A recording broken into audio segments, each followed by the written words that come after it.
So, Meghna, let's head into our final session of the day, our final session of the Times Group presents ET Now Global Business Summit. It's titled The Brave New World, Venturing in Times of Uncertainty. Now, it's a thought-provoking session that delves into the dynamic landscape of entrepreneurship in an unpredictable world. This session aims to explore the challenges and opportunities encountered by entrepreneurs as they navigate through uncertain times, offering valuable insights and strategies for success.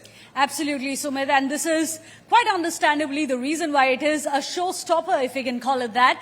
We'd in fact like to invite up to moderate this session the dynamic Sanjeev Bikhchandani, the founder of Info Edge India.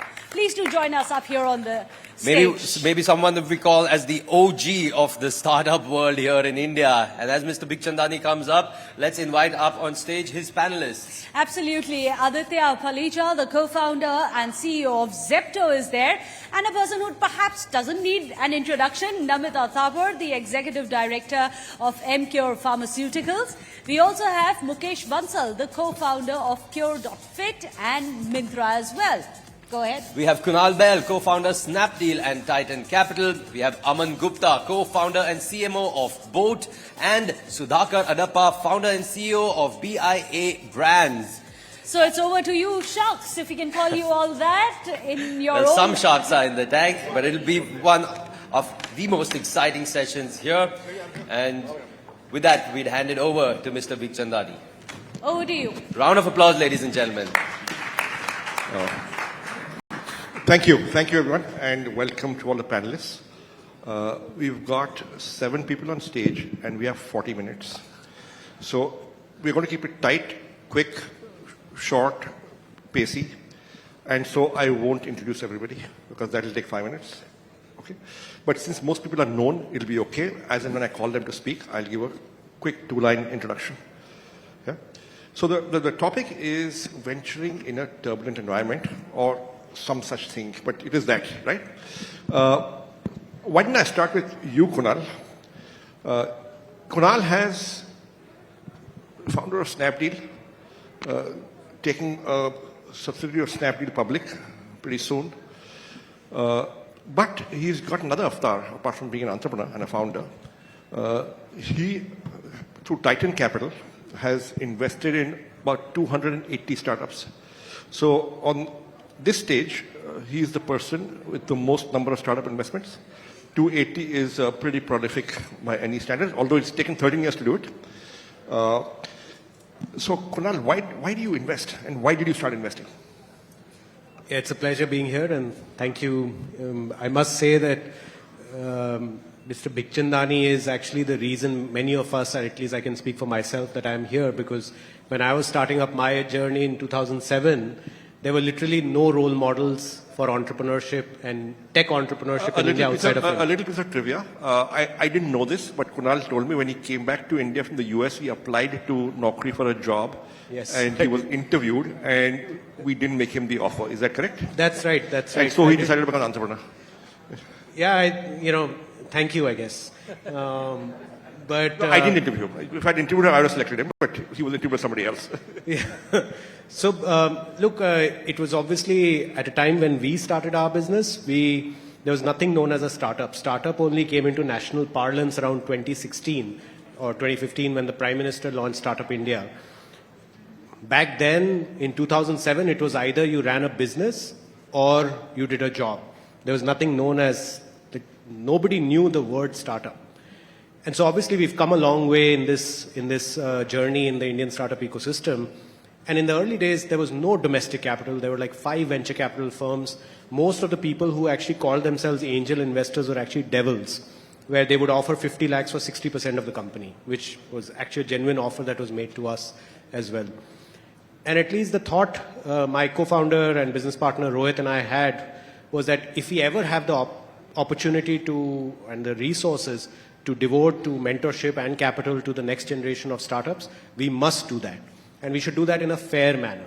So in 2011, December, our journey of investing began with a very small check of 30 lakh rupees that we invested in Ola when it was just starting. They were doing 5 rides a day at that point in time. Back then, the seed round valuations used to be a little more modest, like 5 or 6 crore rupees pre-money.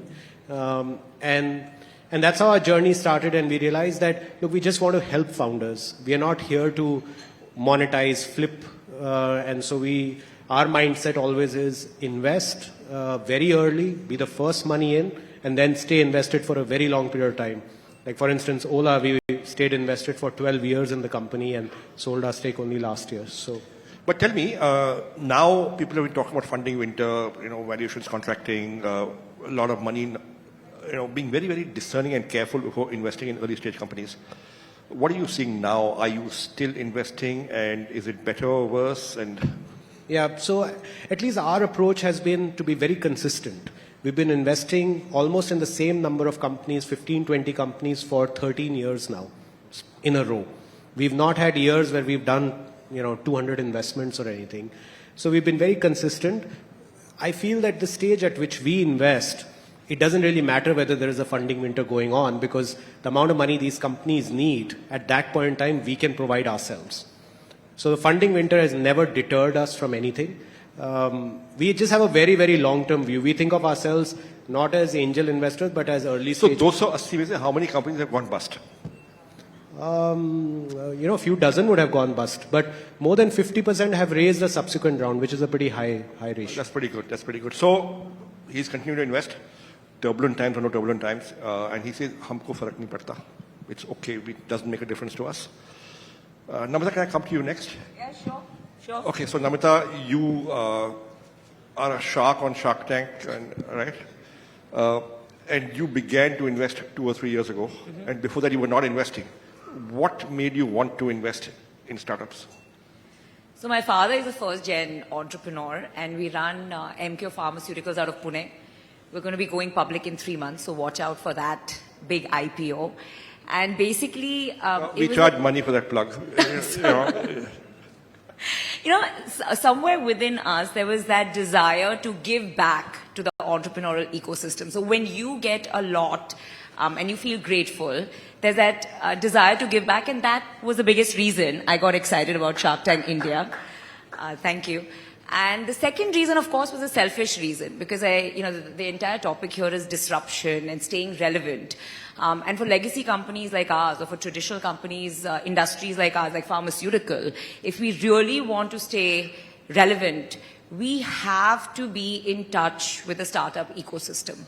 Today, a lot of health tech companies that are coming to Shark Tank India really help me think through the business, because technology is the only way we can solve the 3 problems facing pharma, which is awareness, access, and affordability. And so it's for selfish reasons that I am involved with the startups. And now MQ is launching direct to consumer. So all these years, it was just doctors who were our customers. Now it's direct to consumer in a few months, and all these 500 pitches that I've seen as part of the show, and all my lovely co-sharks, there's been so much learning that's going to be put to good use when MQ diversifies into something like D2C. Okay, but Namita, see, now you have become, and I mean everybody on Shark Tank, including Aman, become a bit of a celebrity beyond what you already were, Aman. Okay, now. And you received a lot of praise and love on social media, and you've also been trolled a bit, right? Yes. How do you deal with that? Okay, so I like to keep things a bit light, right? Because healthcare is pretty boring. So you want to see how I deal with it? Yes. Yes. There you go. Anyone familiar with this? I'm out, and what's the second? Okay, so are you... So I have one more, Sanjeev, that says Nepo Kid, and that says Ye Meri expertise nahi hai, I'm out. So I didn't carry that t-shirt, but it's sitting somewhere out there. So the best way to deal with trolling is to just have fun with it, to own it, and to embrace it. So that's what I do. Okay, that's very good. Now, are you planning to launch apparel line? Expertise by Namita. And Aman, would you invest in it? Would you invest in it? Aman. I can't say anything right now, so no comments on that part. But yeah, to add to the question of trolling, I would say that it's become a part. First year when we were trolled, it used to affect us. आपकी भी हुई थी trolling? मेरी बाकियों की थोड़ी ज्यादा हुई थी, मेरी कम थी. But आपकी कम क्यों हुई यार? वो सीक्रेट बता दो यार. मैं नाम बता सकता हूँ स्टार्टिंग से एंड तक किसकी सबसे ज्यादा हुई थी, बट मेरी कम थी. बट शुरू में इफेक्ट होता था सर. फिर धीरे धीरे मतलब वो क्या बोलते हैं, पहले जैसे तालियों की आदत पड़ गई थी, अब गालियों की भी पड़ गई. Sorry, I think there are some people who don't understand Hindi. Let's stay with English. I'm also guilty of that. I don't know how to convert this in English though, but I was used to claps, I was used to slaps, now I'm used to claps. oh yeah, correct. Yes, what she said. Yeah. Okay. Aadit. Oh my God. Now, how many people believe Aadit is less than 30 years old? Okay, so Aadit is 21. He's 21. He's dropped out of Stanford, computer science, and he started his company in 2021. He's not an investor, right? He's a founder, but he's raised more than $500 million. He runs a company called Zepto. So Aadit, now you've been raising money, and your last round was just a few months back in the funding winter, in these turbulent times. Yep. What's it like to raise money right now? Yeah. Again, I don't know if I should be flattered or a bit embarrassed, but I think the... It means that being an entrepreneur is not easy. You look over 30. Yeah, probably will soon as well. But I think to answer your question, look, it was not easy. We raised capital, I think, in the trough of the bear market in September 2023. And if you think about our business at a high level, right, you've got, two crazy-looking young founders delivering groceries in 10 minutes, right? That doesn't sound like a fundable business in the worst capital market situation since 2008. But despite that, I think we were able to raise capital at an up round. So we raised $236 million at a $1.4 billion valuation. And we were able to do that, I think, primarily because the way that we approached the fundraise was very different from, I think, how fundraisers were approached before. It was much more, at least I think we were a lot more bottoms up. We didn't have, high-level narratives. I think our entire data room was 460 pages, each metric in a deep, granular detail, just going into it one by one. And I think the reason why is because the only investors that were investing in this market were investors that did fundamentals-driven bottoms-up analyses and had enough conviction in their own diligence. Did you get a lot of rejection? Did anybody reject you? I mean, it sounds difficult to believe, but we actually did get 3 term sheets within the first month of starting. We ended up deciding on a term sheet before the other 6 people that we were engaging with decided. So what I learned from this is that for a good company, there is no funding winter, right? You will get your money, but are you a good company is the question. And how do you get your company to a position where you'll be regarded as a good company by investors? That's the question to answer. I'll also just add one last thing. I think the thing is investors that invest in this market tend to be much higher quality, fundamentals-driven investors that are willing to take contrarian bets. Investors. ये तो गलत बात है. You're not investing in this market. You're a low-quality investor. ये ठीक नहीं है. This is not okay.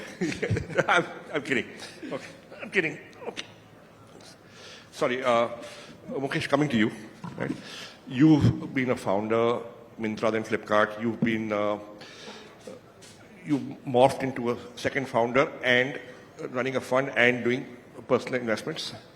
How do you view this market? What's it like for you? See, Sanjeev, I have been around startups for 25 years now. I got my first state of startup ecosystem in late 90s in Bay Area. And there was 99 when it feel like that world is not going to stop. And 2000, suddenly it changed to as if there's no way to dig yourself out of this hole. And since then, I think I've seen 5 cycles. So now, I mean, the benefit of hindsight is that 21, it's crazy year, or 23, you always go back and there are many such years that you look back to, exactly how the cycle plays out. So it doesn't matter. I think for me, entrepreneurship, Kunal has done phenomenal job with this massive portfolio. Like for me, where I find most joy out of is building outstanding products. So whether I put a founder hat or an investor hat, just, working in the shop, trying to build a great product gives me good joy. Unfortunately, I can't do a lot of that on my own now. So partnering with other co-founders is what I'm trying to do, Like it'll be, privileged to, let's say, partner with someone like him, at such a young age, has, phenomenal ideas, ambition that I can only dream of. So I think that's the motivation now of Sanjeev. Great. Great. Aman, coming to you. You are the second shark on this panel. No, sir, first. First shark, Sir. sorry. Sorry, sir. Okay, so you're the first male shark on this panel. Okay, we'll do a compromise, right? So, what does it look like to you? You are still investing, of course, in Shark Tank, and you're investing otherwise also. You're still continuing to invest. What does this funding winter look like to you? Sir, 2 years back, I didn't even have money to invest. So my wife used to earn and I used to burn her money. Matlab, uske baad, when I got my secondary exit 2 years back, that was 2021. And that was the first year of Shark Tank. So first year when they asked Shark Tank ki list aayi thi that how many investments have you made till now? So I actually used to do, I had done 5 investments, which was like co-investment, 5, 10 lakh ki. So I actually became an investor first time on Shark Tank only. I'd never heard pitches before that. I'd only given pitches. So I learned the art of investment sitting in the panel with these sharks and, Namita, Anupam and all these guys. They've done investments all their life, right? So I learned a lot on Shark Tank. And I don't invest outside Shark Tank anymore. I don't have, I unfortunately don't have time. But you still feel optimistic enough to go on to Shark Tank and invest and feel confident? Or, Sir, or are you doing it for the publicity? Both, but yeah. But if you ask me, first year I did around 20 investments, out of which, total, jitna humne paise lagaye the, 6 crores I had invested. And there is a company called Skippy. I invested 20 lakhs in it, and I'm just getting an exit of 6 crores. So one company itself is giving me the return of all the rest. That's So excellent. I actually learned that, this is and I take risks. I think it's a high risk, high reward market, especially, when people were not investing in electronics and, in our space, nobody was investing. But Kaval invested, Kaval Fireside. None of the VCs and Ps at that time invested in us, and he invested 6 crores only at that time, and I've already returned 100 crores. He still has 3% in our company, right? So I think it's just taking risks on startups, and that's what I did in first Shark Tank. I'm already in the money, and third ke bhi start hui hai. So I think it's good. It's a good way of making money also, sir. Okay. So, Namita, you also got an exit. There was some talk in the media. So I'm the first shark to actually get money in the bank. Aman is just hoping he'll get it. rivalry TV mein karo. No, but basically it was a beautiful company that's India's largest airport retailer. They work with 10,000 plus artisans, karigars like we call them, to make these kullards, copper bottles. Beautiful story about India's culture and heritage. And in 18 months, I got 3.5 times the money that I put in. And the money's in the bank, so happy to say that. So it's not just a show for entertainment and education, but I think an exit gives it the seriousness and the respect that the show truly deserves. Sudhakar, coming to you. Now, Sudhakar is not a financial investor. However, his company acquires products and brands and companies, therefore, and he's building a house of brands. How are you looking at the investing and acquisition environment right now, Sudhakar? It's a great time to be an investor, whether strategic or financial investors. They say, when the tide is high, you never know who's swimming naked in the beach, because everyone rises with the tide, and it's easy to go with the tide, right? When the times are tough, you kind of differentiate men from the boys. Right? So the opportunities are phenomenal because the expectations have come down quite dramatically. 2 years ago, we can't even talk to a company which is doing a turnover of about 2 million, 2.5 million. They were also, looking at the multiples, which are, trying to be polite, but I'm not. It's absurd to me as an investor, right? But right now, the expectations of whether you're an investor, an employee, or a founder, the expectations were far more realistic. I think we all came back to planet Earth.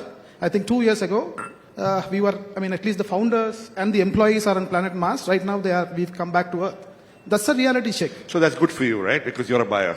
Great for me, not just as an investor, but as a company. We are all going back to fundamentals. I think there is a point where we forgot the fundamentals, but right now we are looking at fundamentals, and profitability has become one of the metric that we are looking at. Thank you. So listen, we have over here 6 people. who are continuing to invest, who are continuing to buy, who are continuing to raise money in this turbulent time. So venturing is alive, and at least large parts of it are well, if not all of it. I'll ask each of them one more question, and then perhaps we can have one or two questions from the audience. We have a total of 20 minutes left. Right? So the one question I want to ask is from the investors first, which is, in this market, what do you look for in a company before you decide to invest? What makes an investable company? I'll go with you first, Kunal. Actually, as I was saying earlier, that it doesn't matter what market it is, we are looking for exactly the same things. We're looking for, obviously, a fantastic team that has shown some amount of success in anything that they've done before. It could be a job, it could be another venture, it could be, dance, music, anything, sport. You have invested behind some dancers? We've invested behind people who've excelled at dancing, Okay. but now are doing a new venture. Because to be successful in anything, you require a level of intensity, which is necessary when you're running a business also. That's one. Second is, people tend to focus on large TAMs. People ask questions, iska TAM kitna bada hai? Actually, we look for narrow TAMs. We look for what is a laughably small TAM. The sliver of a market that you can go dominate with the 4 or 5 crore rupees you're going to raise right now, as compared to what is the $1 billion TAM that you're So going I think there's something there, right? And it's borne out by the experience of Naukri, right? So I'll tell you a story, huh? So in 1999, we were trying to raise money, right? And bubble market, I spoke to 4 investors and got 3 term sheets. Right? The 4th guy said, no, I will not invest. And I said, why? He said, I love you. You're a great salesman. You made a good pitch. But I will not invest. So I said, why? He said, what is the size of the print advertising market for appointment ads? So I said, maybe 400-500 crores. What is the price difference between print and internet? I said, 1:1,000. And I thought it was an advantage. He says, that means if you get 100% of the jobs that are in print, you will shrink the market to 40 lakhs. There is no market. And he did not invest. Today the company's market cap is what it is. So, yeah, we also, as we invest, don't always look at TAM. In fact, we know that if you're building a category-creating company, you will create the TAM. Yeah, the best investments we've made that have worked out historically, whether it was Ola or Urban Company or Mamaearth or any of these, ended up being category creators, and nobody felt that they will be category creators. Like, Boat was a category creator, Zepto is a category creator, all of Mukesh's businesses have been category creators, right? So, and the third is just discipline around unit economics. Because, founders will often say that with scale, my unit economics will improve. They almost never do. It actually gets worse usually. So unit economics, which is making money per unit, post all variable expenses from the get-go. I think all entrepreneurs and investors, if they take one thing away from this panel, I think it's the last point that he made, that if your unit economics is not working at a small scale, it will not work at a large scale. So be clear and make your unit economics work. If you just take that away from this panel, it's worth its weight in gold. Yeah. So Namita, what do you look for? So I think with regards to Kunal's point, one point I agree, one point I disagree. From my personal investing style, category creator type companies, you're not going to find too many of those in our country. So for somebody like me who's not a very pro-risk, a little bit more risk-averse type of an investor, I look at the TAM. I want to look at a very large market. I want to look at a market that's growing fast. And I want to look at a founder who has demonstrated sales, product market fit, and has shown that he has the ability to have a USP and is able to capitalize on that large TAM.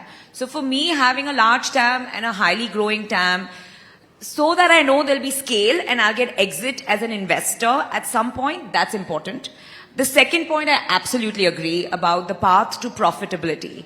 I'm a chartered accountant by profession, so I think maybe that's why a little bit of that conservatism comes into play. We want to see that they have a plan. So while they may be making losses at this point, They have to have a plan in place. And third and most important is we take a bet on the founder. So for me, it's very important that they know their numbers. They have to know every number, whether it's pricing, competition, anything I ask, it has to be in their head. And then with that, they have to have hunger and humility. So these are the three things that I would look at. So, Aman, what do you look for? And describe for us the last company you invested in and it's announced, and what you liked about it. Last company I invested in. And it's announced it. It's made public. ऐसे नहीं याद पता नहीं sir याद नहीं आ रहा हाँ Coparo, which was yesterday it was aired on Shark Tank. So Coparo, and she used to make cleaning detergents and cleaning powders and all that, cleaning liquids. And I think she was a phenomenal founder, and I personally have taken, I don't know whether you've seen Shark Tank, but in season 1 also, this one also, 3 also, I have taken bets on people even without having business plans. Like, Vidit was saying, right, at 21, he had no business experience, he had nothing, but people took a bet on him, like same way people have taken a bet on me. So I think if you take a bet on the founder, he will deliver something, if not in this industry, maybe some other industry. And if he's a good guy, if he knows how to hustle and stays humble, I think he can do something. I think he will return your money somewhere or the other. So I have taken bets on founders, and it has worked for me, sir. I think that is TAM, no TAM, I don't know, but founder bets is most important for me. Founder bet. So you look at the founder, and that's your biggest bet. 90% founder. 90% founder. बाकी 10%? बाकी तो sir बाकी चीजें भी देख लेते हैं ना थोड़ी तो मतलब कंपनी क्या company whether he has a company, whether he doesn't have a company, whether he has which industry is he working on, and whether he knows how to make money. He's not factoing, he's not just he knows the DNA, as as Namita also said, I am also, there is a Banya, now you will ask me to convert in English, I don't know, but yeah, there is a mentality I have, right? And then my co-founder is Gujarati. Okay, between Banyas, Marwadis, Gujaratis and Sindhis, who would you invest behind? I would prefer Gujaratis. Yeah. Okay, I don't want to go further into that. No, but we might get into trouble. No, why? I can tell you that they have something in their blood. They know how to do business much better. And my co-founder is not a chartered accountant. Samir is not a chartered accountant, but he does finances better than me, or even the CAs we've employed in our company. I think they know dhanda banana aata hai. They know, they eat or drink something which has that, their blood has dhanda in them. So Namita is Gujarati, right? I love the way that they eat or drink something. Okay. And by the way, all the Guju food I carry on the sets, my papadas and all, he hates it. He doesn't touch it, just for the record. Okay. He only thrives on butter chicken. Okay. You grew up in Delhi, obviously. Yeah, I do. Mukesh, which is your best company? And what did you think when you went into it? I'll just maybe very quick story. So 6 years ago, these 2 ex-ISRO engineers, they reached out to me and they said they want to build this rocket company. It was so audacious, so I met them. I said, "Kya rocket kaise banoge?" You are just 2 guys in your late 20s. And they said, no, we really think India should have a private space company and we know how to do it. We'll get it done. I said, boss, at that time, even regulation was not allowed. And I just estimated it will probably take them 10 years to build a rocket. And VCs will not fund it because, space industry, there's no monetization, no TAM. Then I said, are you willing to work on for 10 years? They said, yes, if we can just somehow survive and, support our lifestyle. I said, how much will your lifestyle, cost? They said, we have very conservative lifestyle. We can manage our family in 50,000 rupees a month. I said, if I guarantee I'll pay you salary for next 10 years, will you do this for next 10 years? They said, we'll do it for rest of our lives. I invested. Within 5 years, they became the first private space company out of India to launch a rocket in space. So, this is Agnikul. Skyroot. Oh, Skyroot. Okay. And how's it doing now? They are doing incredibly well. So they recently raised money at $500 million valuation. GIC has come in, Temasek, $75 million. They are actively in production to launch first orbital launch. Their order book is over $500 million. These are now letter of intents, let's see, but they are well on their way and to be the first commercial private space company out of India. I think that calls for a round of applause. Not just for the founders certainly, but also for the investor to take that crazy bet then, yeah, when he did, right? Aadit, now, what's the best advice any investor ever gave you? I was telling you before we got in, I think in week 2 of our business, day 14, when we launched in Bandra and we launched in Marol and Andheri East. And the business just went crazy. We went from like 100 orders a day to a couple thousand orders a day in 14 days. And Suvir, who's the managing director of Nexus and the first institutional investor we brought on board, he was like, this is too fast. This is crazy. I've seen this before. I've seen this movie. Right? Here's a company that's found like some crazy product market fit, some insight. And he just dashed into our office one day. And there was just like 7 guys. We were just like scrambling, trying to figure it out. He got all of us in a room and he said, make a P&L. I didn't know what a P&L was. It was day 14. I said, what is that? And then he pulls out all his, like, he gave me deliveries, early P&Ls. He's like, I want you to make this right now. And I was just thinking, I was like, what is this? But then he showed up at our office every day for a month with the same request, just did not do anything else. I don't know he just decided not to go to the office for quite some time. But he just pushed us on that. He pushed us on discipline. He pushed us on rigor. Even today, the level of depth that he operates in is phenomenal. So I think that was one thing that really set the culture and the DNA of the company. And I think the second best advice that I ever got was from our Series B lead investor that said, and he's invested in like multiple successful consumer internet companies in the US. And he said that the only thing that matters for any consumer business is execution. Every other vector, whether it's capital, whether it's even like strategic, advantages, all of that is nothing compared to execution. So those are the 2 biggest pieces of advice that we got. Great. Tell me, what about you? How should founders conduct themselves in these times that they are able to get the funding they want or need, or at least get acquired by you? I think founders need to stick to fundamentals. These funding cycles, they're a matter of global liquidity, and these funding cycles, and I'm sure you've seen 4 or 5 booms and a bust, right? So these cycles will come and go. It's a matter of global liquidity, and you should always stick to your fundamentals. So the moment you stick to your fundamentals and try and run a business, I think you'll be fine. That's what I think.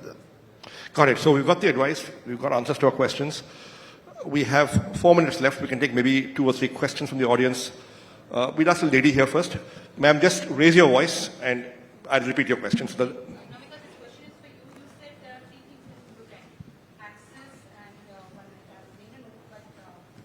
TAM, profits, and founder. Healthcare. The 3 A's are awareness, access, and affordability. The 3 biggest challenges in healthcare. Sorry. those who don't make it to Shark Tank, because Shark Tank selects only a few, how should those companies, Can I take one mic down? Yeah, sure. If you don't mind sharing the mic, we can get down so the audience can also hear the question. Yeah. So the question is, those who don't make it to Shark Tank, how can they come to you and get funding? So to me personally, right? So we've started a fund. I've started my own personal fund. I'm happy to meet you after we're done and share my contact details. So my fund has a good team because obviously my majority of my job is MCure and running MCure. So I have a really good team in place that outside of Shark Tank looks at a lot of healthcare companies that come our way.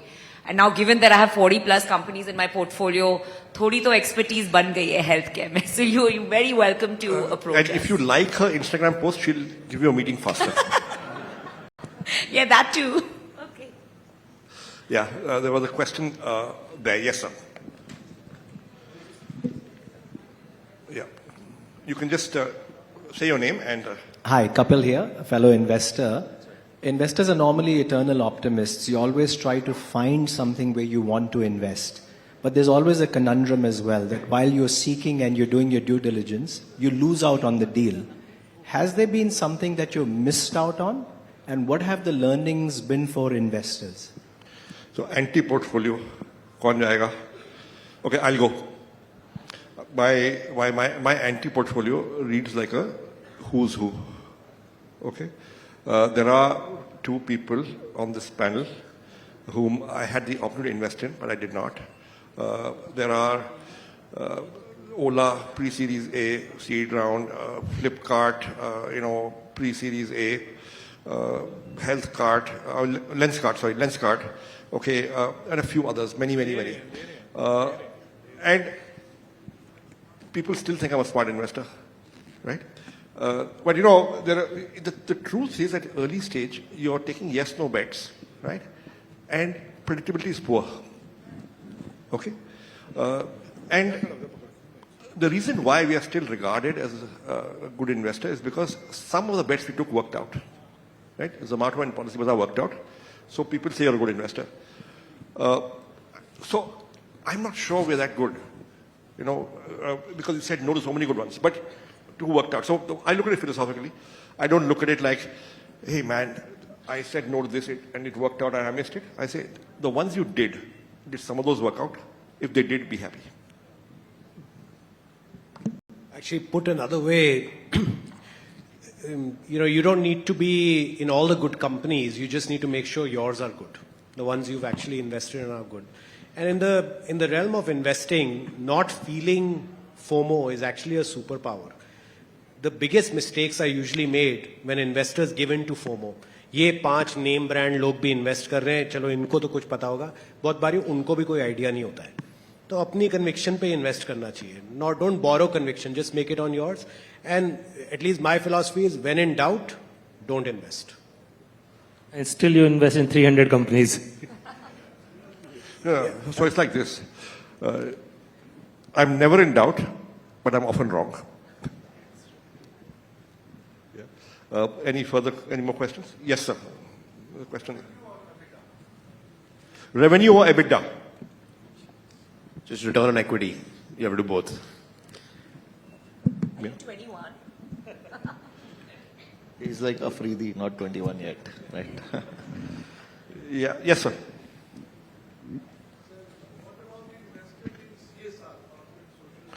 What about investment in CSR? Whether any schools are being built, something is done for the downtrodden.